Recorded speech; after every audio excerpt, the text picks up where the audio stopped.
Aprendendo tudo aquilo que faz parte da alimentação da nossa alma. Nós nos alimentamos o corpo, não é? No dia a dia, nós temos as horas certas da alimentação e a gente descobriu, em vindo aqui na Casa Espírita, que nós não somos apenas corpo, mas nós somos espíritos que estamos comandando este corpo. E como é que nós alimentamos o espírito? Nós alimentamos o espírito com estas informações que a doutrina espírita tem nos dado e que nos tem proporcionado vida nova. Verdade? Não, vocês... Peraí, mas não estão com muita certeza. É? Sim ou não? Sim. Isso mesmo, com convicção, não é? Então eu tenho a convicção que a doutrina espírita chegou na minha vida e ela está permitindo que eu tenha um olhar novo para a vida. Verdade ou mentira? Verdade. Com convicção. Então, estar na Casa Espírita é assim um grande prazer, é uma grande alegria. E a gente agradece o convite e nós vamos então refletir, nós vamos então conversar sobre este tema que vocês estão enxergando ali. Não sei se está muito claro para todo mundo, não é? Mas não há prece sem resposta. Eu quero dizer para vocês que eu estou encantada com esta frase, com esse título que eu encontrei lá no livro Os Mensageiros. E aí, estou dizendo para vocês como é que eu fui compondo, né, essa conversa que nós vamos ter. Eu, na minha casa espírita, lá, que ela está lá em Vila Isabel, pertinho do Morro dos Macacos, lá, na Rua Barão de Cotegipe. Então, na minha casa espírita, nós estamos fazendo um estudo sobre memórias de um suicida. Inclusive, a gente vai focalizar alguma coisa também muito importante que a gente viu lá, mas que me fortaleceu para que a gente esteja conversando a respeito da prece. Não há prece sem resposta. Todo mundo concorda com isso? Sim. Sim? Uhum. Então, a gente vai ver, então, nós vamos aqui estar assim, meditando sobre uma mensagem da Joana de Ângeles, que fala exatamente sobre, sobre equipamento da oração. Então ela diz o seguinte para nós, né? Que eu acho que foram eles que sugeriram a página de abertura, porque vai estar muito ao encontro da página, né? Então a Joana de Ângeles diz assim para a gente: quantos problemas se avolumarem, ameaçando-te a paz, ou a dor moral procurar amesquinhar-te, conduzindo-te quase ao desespero, ou os teus sofrimentos físicos atingirem o ápice, os infortúnios o destrambelhamento da tua emoção, quer dizer, que você fica com a emoção totalmente conturbada. Ele diz assim: quando então esse destrambelho, né, chegar a um extremo quase insuportável, quando a gente acha que a gente não vai conseguir mais respirar de tanto problema, e ela diz assim: antes de sucumbires na alucinação, ou no desalento, ou na rebeldia, levanta o pensamento a Deus mediante os fios invisíveis da oração e pede socorro. Então, vamos dar uma paradinha por aí para a gente ver nossa Joana de Ângeles, esse espírito querido e amado. Ela vai dizendo: olha só, vai ter um momento na sua vida, e aí a gente faz um parênteses para a gente lembrar que nós estamos nesse mundo de provas e expiações, verdade? Todo mundo sabe disso? Ah, todo mundo sabe, né? Nós estamos nesse mundo de provas e expiações que, como Emmanuel disse aqui nessa mensagem, situações difíceis nós vamos ter. E a gente pode dizer assim: ah, mas nem todo mundo vai passar por situação difícil. A resposta é a seguinte: todos passaremos, porque todos estamos aqui nesse mundo de provas e expiações. A gente não está aqui pela primeira vez, e a gente está aqui porque a gente é espírito rebelde à lei de Deus. Só está morando nesse mundo de provas e expiações nós que somos rebeldes. E aí, o que a gente faz com uma criança rebelde?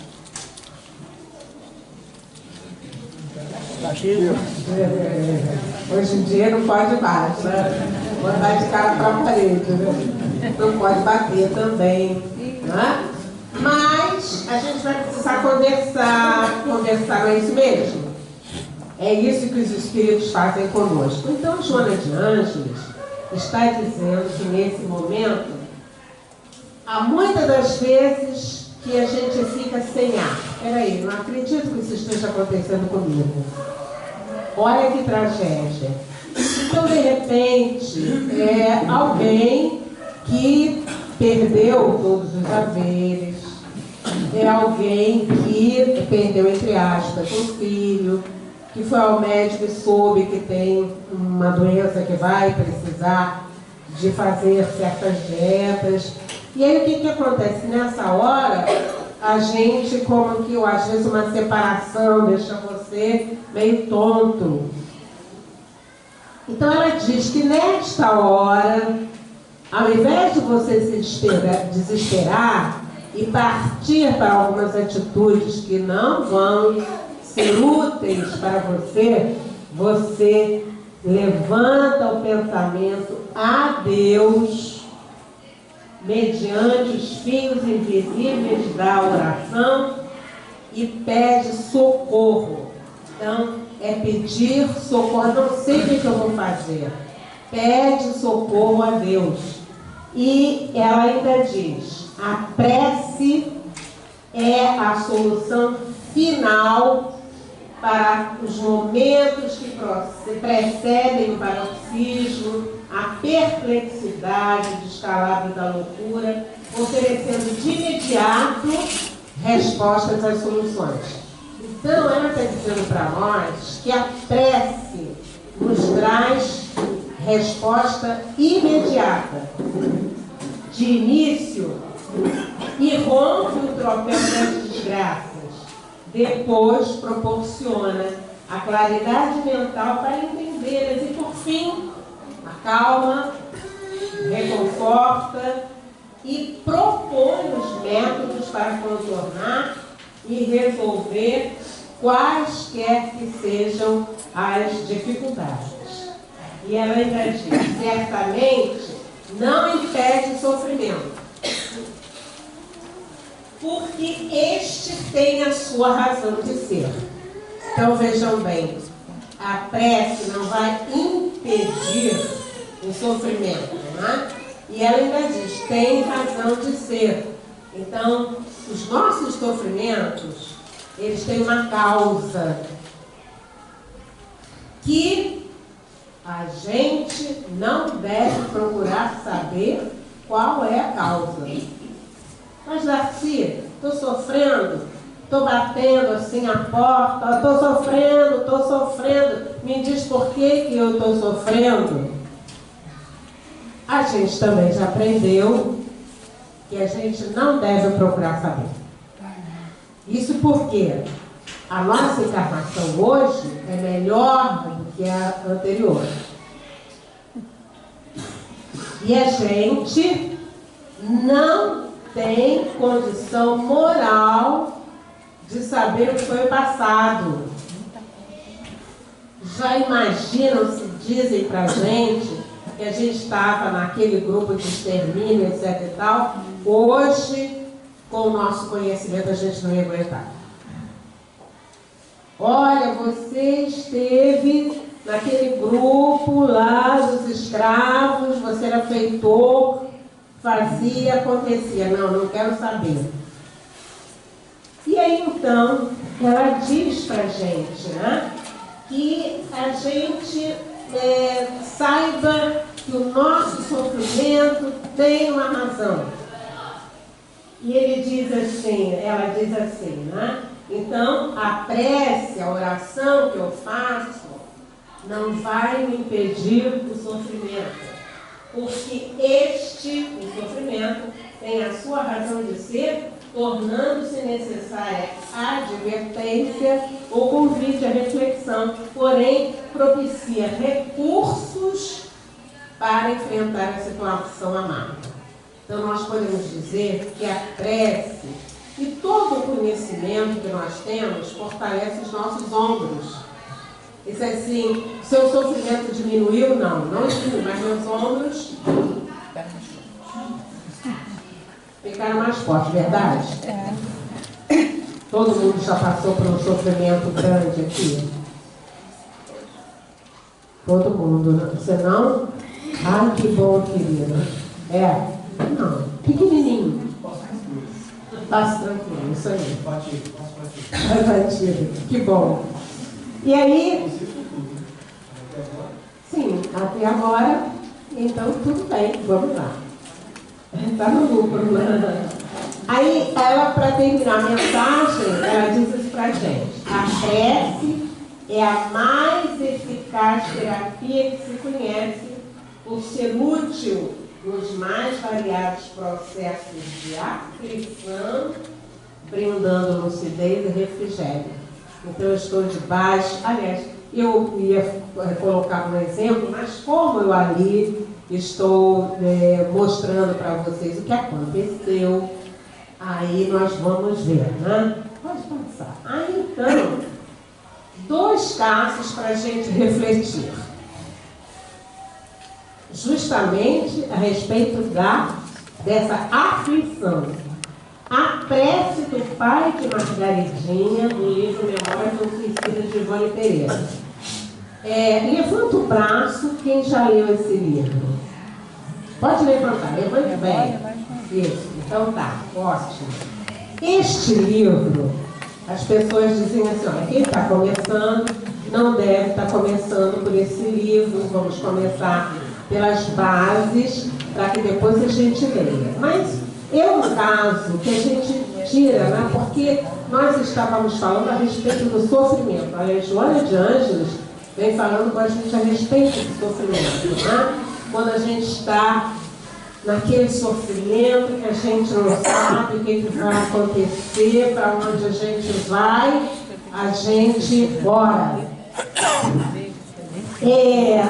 Nesse livro, nós vamos ver a história de 4 amigos, são 4 casos de amigos que se suicidaram. Então eu vou focalizar o pai da Margaridinha. Que o pai da Margaridinha era um rico comerciante em Lisboa, mas ele, numa manobra de jogo, que foi o que aconteceu com ele, perdeu tudo, que nem a moça da novela das 8. Não é? É? Perdeu o marido agora? Nossa! Mas o jogo, a compulsão do jogo. E ele, então, que tinha uma situação farta, ele perdeu tudo. O que ele ia dizer em casa? Se ele fosse alguém que conhecesse o depois da morte, ele teria uma outra atitude. Mas ele achou, como é que eu vou chegar em casa, dizer para minha mulher, para os meus filhos, que eu perdi tudo. Nós éramos ricos ontem e hoje nós somos pobres, não temos mais nada, não tenho de onde tirar mais dinheiro. E ele foi,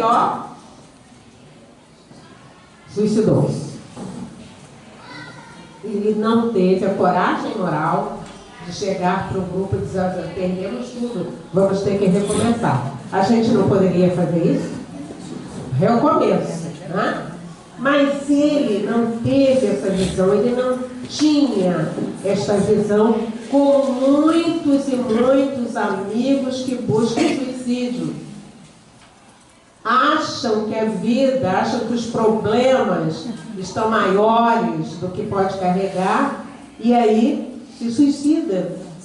E é por isso, entre aspas, que nós precisamos e continuamos a fazer uma campanha muito grande para esclarecer as pessoas que a morte é apenas um momento na vida, na nossa vida de espírito eterno, que a gente não morre. Fica o corpo, né? Este corpo que ele fica, que ele vai então se deteriorar, mas eu, espírito, continuo a minha jornada. E alguém pode dizer, olha, mas na minha família ninguém veio dar notícia. Existe um livro da doutrina espírita, das obras básicas, intitulado Céu e Inferno. Quem já leu pode levantar o braço? Isso, quanta gente. O Céu e Inferno é um belo livro que vem trazendo para nós o depoimento daqueles que foram. Olha só, você morreu nós estamos chamando você, como é que foi essa sua chegada no plano espiritual? E os espíritos dizem para nós como foi essa chegada no plano espiritual. E então a gente fortalece dentro de nós essa questão. Por mais difícil, por mais apertada que seja a situação, há uma saída que eu vou encontrar me ligando à espiritualidade, né? A Deus. E aí, essa foi uma das frases que o Jerônimo disse: quisera eu que o suicídio me houvera para sempre exterminado ser. Assim, porém, não foi. Então, o pai da Margaridinha se suicidou. Ele foi para uma região no plano espiritual. Depois de um certo tempo, ele foi atendido, porque todos são atendidos. E ele vai começar todo um processo para ele reconhecer que ele não morreu. E neste processo existem as instituições do plano espiritual, existem as escolas. Ele foi entendendo. E num determinado instante ele diz assim: gente, cadê meus filhos? Eu quero ter notícia dos meus filhos. Quero saber o que aconteceu. E a minha Margaridinha? A Margaridinha era bem jovenzinha. O que foi que aconteceu com a minha Margaridinha? E ele, então, ele ficou naquela hora: como estarão meus filhos? Deixei todo mundo sem haveres, deixei todo mundo naquela condição sem dinheiro. O que será que aconteceu? Pelo amor de Deus, eu quero saber. E ele começou: eu quero saber notícia. Eu quero saber notícia. Mas os amigos espirituais dizem assim: olha, não dá para você voltar na sua casa. E a gente imagina o susto que ele ia levar quando ele visse o que ele viu. E aí o que foi que ele pediu. Aí houve uma equipe que foi até a casa dele para ver. E a situação era a seguinte: a mulher dele, que estava acostumada com aquela vida bem farta, não sabia mais o que fazer e qual foi o caminho mais fácil que elas encontraram. Foi ir para o cais e oferecer a filha àquelas pessoas que ficavam, aqueles homens que ficavam no cais. E então foi flagrada essa situação. Margaridinha estava lá à disposição, acabada nesse sentido, né, de estar sendo usada daquela maneira, né? E o filho tinha sido preso porque roubou. Quando ele soube disso, ele disse assim: vou orar. Meu Deus, o que eu vou fazer? E o mentor espiritual disse assim: meu filho, ore, reze todos os dias, a hora que você puder, em benefício dos seus filhos. E se você tiver algum companheiro do lado, orem os dois, falem o nome dos seus filhos e peçam à Mãe de Jesus que ajude num procedimento que vai resolver, que vai ajudar aos seus filhos. E aí ele disse que passou a orar. E nestas orações, o desespero dele, aquilo que a Joana de Ângeles diz, o desespero dele foi se transformando, mas ele viu que ele precisava orar, até que aquele amigo que estava orientando a sua vida no plano espiritual disse assim: olha só, nós vamos encaminhar os seus pedidos à Mãe de Jesus.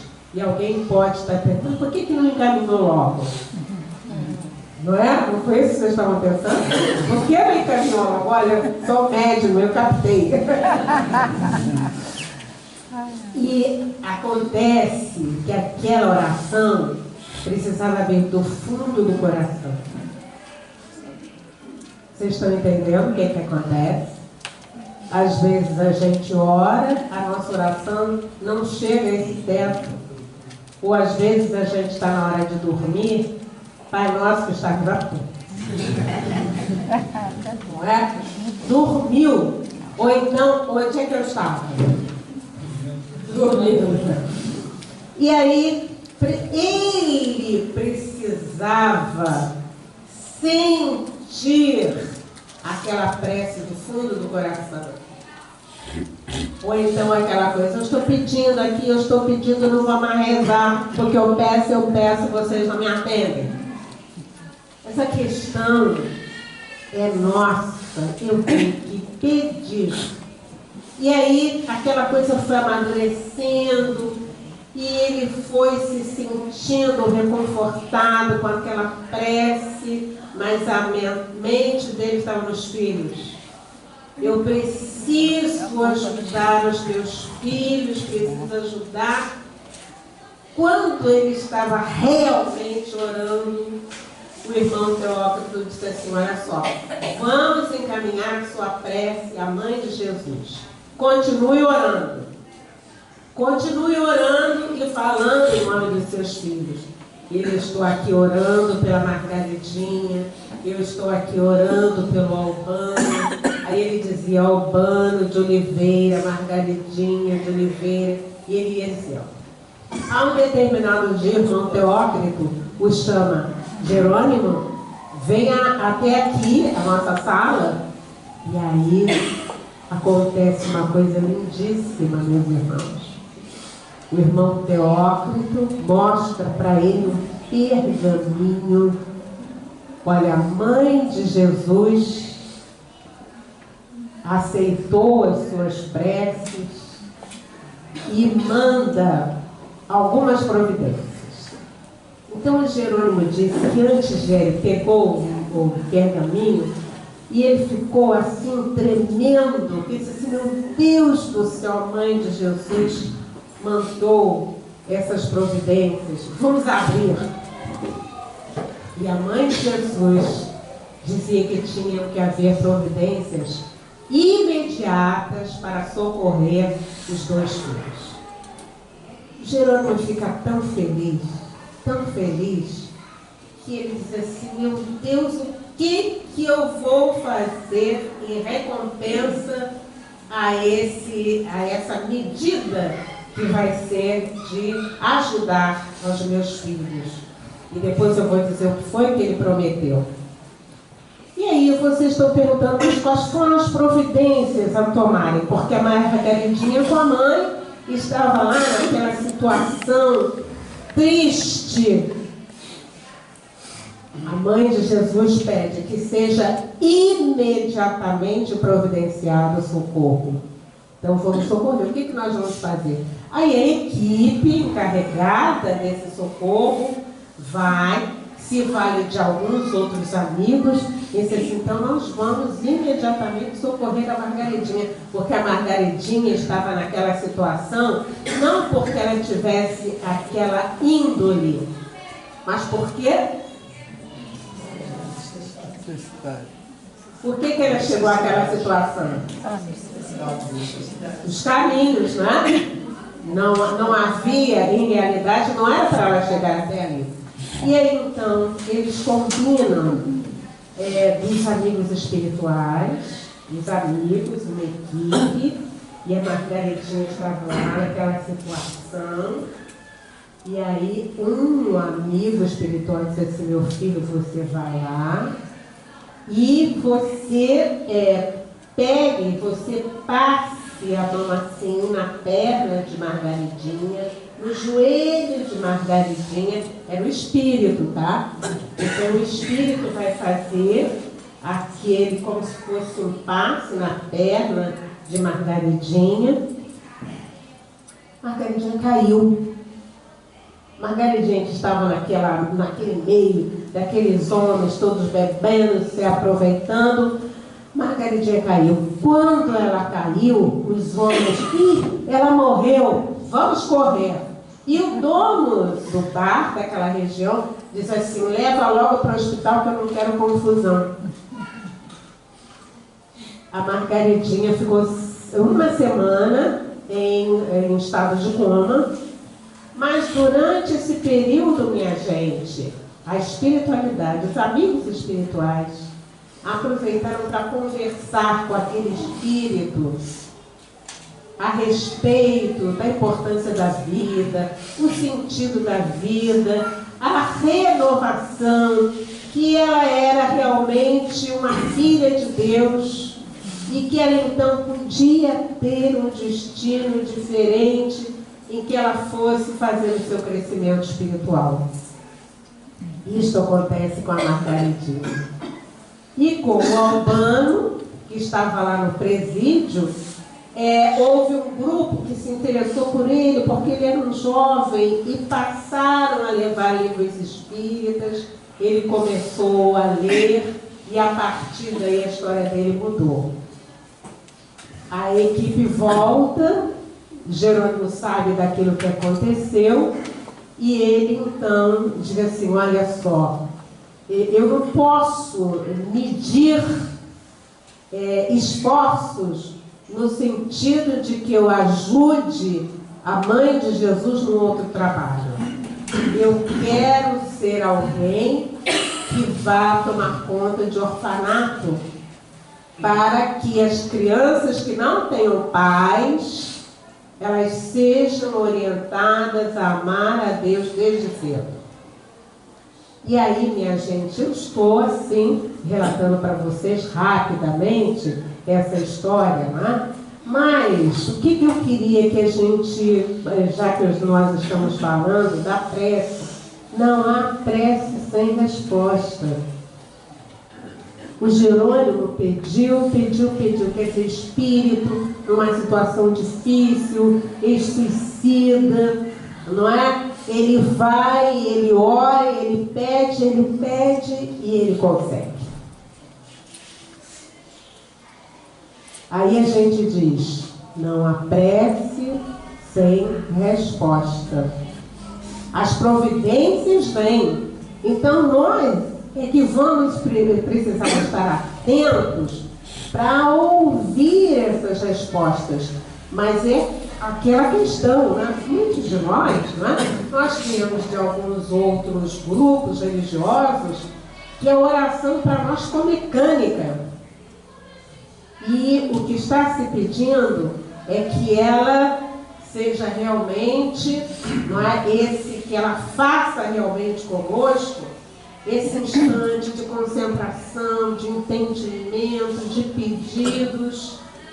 É por isso que nós realmente estamos aqui. E aí, então, a outra prece, né, que a gente está falando é a prece de Ismália.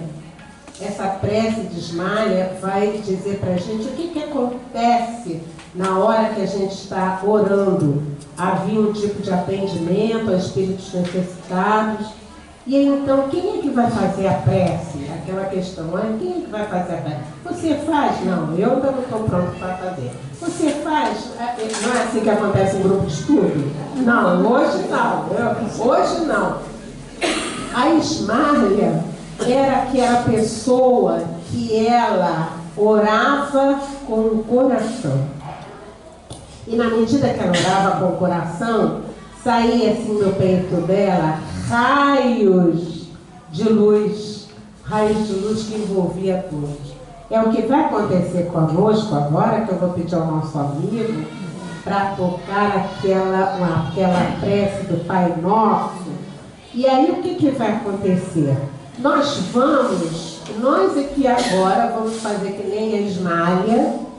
Nós vamos acompanhar a prece de tal forma que saia do nosso coração. Que o Pai Nosso, todos nós já sabemos até de cor. Não é isso? Então a gente vai acompanhar e aí então nós vamos formar nesse instante uma grande roda de energia, porque vai sair de cada um. Vamos lá.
E aí?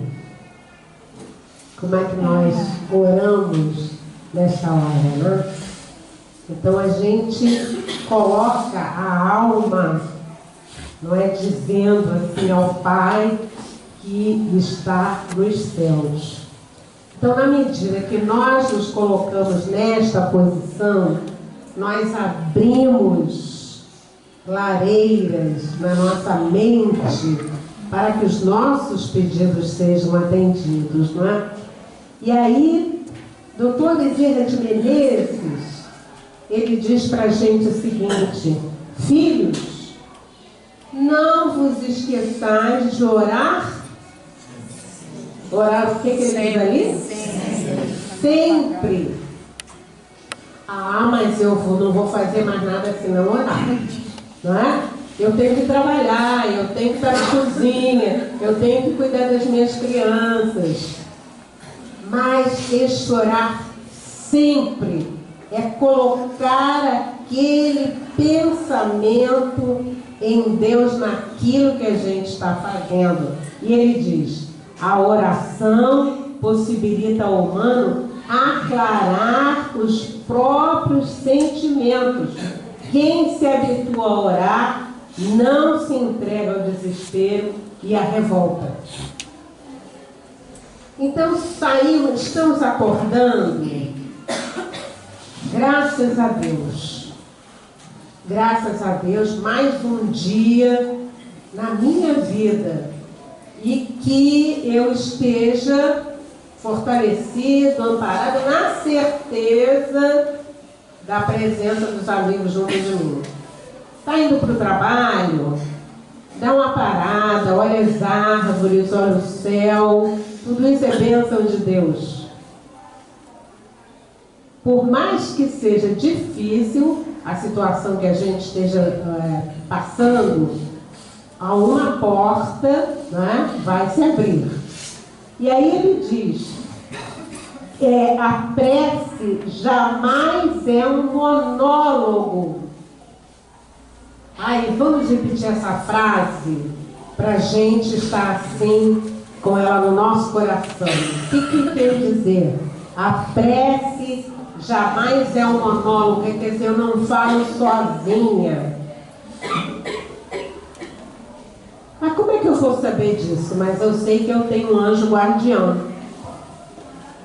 Além do anjo guardião, eu tenho amigos sinceros que me acompanham a caminhada.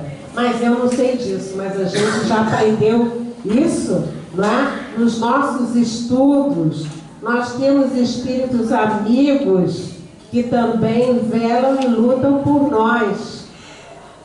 Agora, o anjo guardião é certíssimo. Então, quando ele está dizendo ali que a prece jamais é um monólogo, quer dizer que eu estou conversando com o meu anjo guardião. Eu estou conversando com os amigos simpáticos que me ajudam. E aí, de repente, eu acho que eu não recebi resposta, mas eu tenho uma inspiração. Esta inspiração é fruto desta ajuda espiritual. E ele diz: pelo recolhimento íntimo na oração, a criatura conversa com o mundo espiritual que não a deixa sem resposta. E agora, o que eu vou fazer? Ora, sintoniza espiritualmente com os amigos, recebe a intuição e vai. Então, o Dr. Bezerra de Menezes está aqui dizendo, né, que nenhuma prece deixa de ter uma resposta. Alguém está me dizendo, espiritualmente, que está pedindo e não consegue. Às vezes, os nossos pedidos são infantis. Entenderam? Eles não dizem nada da minha renovação espiritual. Por isso que não é atendido. Ou então ele vai ser atendido daqui a algum tempo. E aí então, eu coloquei aqui, logicamente, essa imagem de Jesus, que é o nosso mestre amado, que nos ensinou a orar o Pai Nosso, né? Foi ele que nos ensinou esta oração dominical, que nós precisamos estar repetindo, mas repetindo com o coração. Né? E aí, este Espírito de Deus da Cruz, ele nos traz para nós umas pílulas de confiança e de esperança, quer dizer, pílula de confiança, a gente confiar em Deus. Nós somos filhos de Deus. E aí ele diz para a gente, no sentido de que a gente se fixe no Evangelho, e ele diz: o Evangelho é manancial de riquezas, que oferta ao homem uma gama enorme de recursos de saúde, de paz, de harmonia e plenitude. Quando nós nos habituamos a orar, a gente vai ganhando essa plenitude. E alguém está aqui me dizendo: mas eu não sei orar, que palavras eu vou utilizar? O último capítulo do Evangelho segundo o Espiritismo tem uma série de modelos de preces. Prece quando a gente está em aflição, prece para uma criança que acabou de desencarnar, quando a gente tem uma graça na nossa vida, se sucedeu alguma coisa muito boa, a gente vai agradecer. Vocês estão entendendo? Então nós temos que agradecer em todas as ocasiões. Na hora da nossa alimentação, a gente está se alimentando, mas a gente está agradecendo aquela comidinha que chegou ao nosso prato. A gente está agradecendo a dificuldade, a gente está agradecendo. Então, é essa questão da gratidão. E ele diz, a meditação do Evangelho, meditas no silêncio de tua alma, permitindo que aqueles que te amam possam inspirar-te em nome de Deus os recursos de solução para os teus conflitos e dores, por meio do estímulo das forças divinas à tua verdadeira natureza. Mergulhado no amor incondicional, passa a perceber que de nada necessita, senão o que está escrito ali, minha gente, me ajuda? Confiar e entregar-se à condição. Eu tinha um amigo que era psicólogo, ele disse assim: Garcia, existem 4 palavras básicas para que a gente entre neste ritmo: aceita, confia, entrega e agradece. Aceita, confia, entrega e agradece. Queria que vocês guardassem. Vamos lá. Aceita, confia, entrega e agradece. Isso mesmo. Então vocês vão decorando até em casa, porque estas são palavras importantíssimas. Eu estou aceitando tudo isso que está acontecendo comigo, porque a minha vida, estas situações foram trazidas por mim mesma de outros momentos, mas eu estou aqui, pedi que elas estivessem na minha vida para que eu cresça, né? Então eu aceito. E essa aqui, qual é? Entrega, estou entregando a Deus. E essa? Confia. Então eu estou confiando. É isso que os amigos dizem assim: minha gente, confia. A prece não é um monólogo. Nenhum de nós está sós. Então, na hora que a dificuldade apareceu, eu estou orando. Talvez que ela não tenha aparecido, como você falou, né?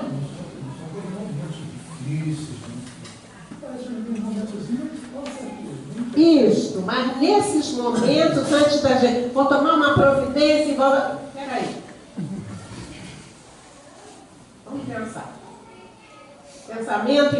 pensamento dos amigos. É isso que a mensagem quer dizer para nós, é isso que nós estamos aprendendo e agradece. Muito obrigada, Senhor, pelas dificuldades, pelas lutas, porque são estas lutas que estão me fazendo progredir e crescer. E obrigada pelas intuições. Algumas pessoas dizem assim, não há nada como uma noite atrás da outra, porque o travesseiro, ele ajuda a gente, é um grande conselheiro.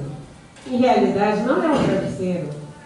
É o que a gente faz de noite, quando a gente se desloca do corpo, nosso corpo fica lá repousando, e nós, em espírito, vamos aos grupos, vamos assistir às palestras e voltamos refeitos, voltamos fortalecidos. Então, queridos companheiros, a minha proposta hoje foi estar aqui refletindo com todos vocês. Eu já sei que todos vocês sabem tudo isso que a gente está trazendo, mas de lembrar, para que a gente olhe, né? E como Emmanuel colocou na página que foi aberta ao acaso, né?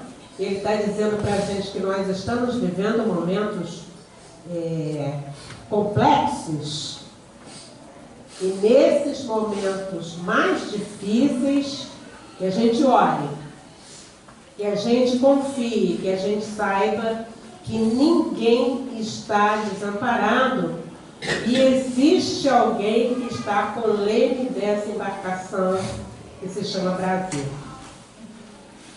Então, que a gente possa continuar, né? Eu vou combinar o encontro com vocês às 2 horas da manhã, para que a gente, então, com os amigos espirituais da casa, a gente reforce, a gente converse com eles a respeito de tudo isso, a respeito da oração, dos benefícios da oração. E aí uma coisa que eu ia esquecendo de dizer, alguém diz assim, mas como é que eu vou orar? Tinha um senhor escravo que ele chegava perto de uma árvore e dizia assim, Senhor, Benedito está aqui. Era a prece dele. Então, que a gente possa tratar disso e que a gente possa reforçar. Olha, acordei, vou dormir, não vou esquecer da minha prece, porque eu já sei que quem dorme é o meu corpo, que eu continuo nas minhas tarefas no plano espiritual, mas uma coisa eu sei, tudo isso está me deixando mais tranquila, está me deixando mais consciente, mais confiante, e é isso que dá sentido à minha vida. Muita paz.